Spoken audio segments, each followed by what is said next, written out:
Cortes is back with us, America First spokesperson.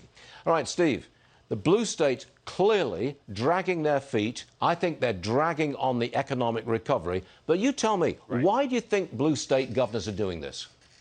Right. Well, they certainly are a drag right now, unfortunately, Stuart. You know, yesterday I returned from holiday in Georgia with my family back home here to Chicago. And I have to tell you that contrast really reminds me of a book that I had to read as a schoolboy, A Tale of Two Cities. It was the best of times. It was the worst of times, because in states like Georgia and other like-minded liberty states, I have to tell you, the economy is flourishing. And by the way, they're also flourishing on the medical metrics as well. Conversely, in places here, in places like Illinois, unfortunately, we see the pessimism pervades. Shops are boarded up. The parks are padlocked. And to answer your question, why are these Democratic governors like Pritzker doing it? I have to say there's really two reasons. The first, unfortunately, is that they're just enamored with this kind of power, with this almost dictatorial power to act like petty tyrants. And the second answer, I hate to be this cynical, but I think it's the reality, Stuart, is they would like to punish the American economy because they believe, wrongly, that it's somehow going to lead to President Trump losing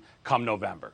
But the bottom line is surely that the economy really can't open up rapidly. You can't have a rapid economic expansion unless you've got the big population states on board, and that would be New York, New Jersey, California, Illinois. They really are dragging the pace of the recovery down.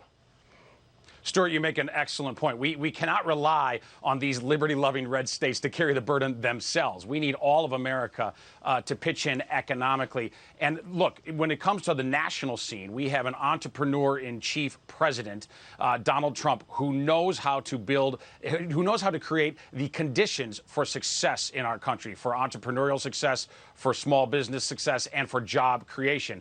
He can usher in the Trump boom 2.0. But you're right, Stuart, he does need the participation of these blue state governors. And it's really up to them. They have to make a decision.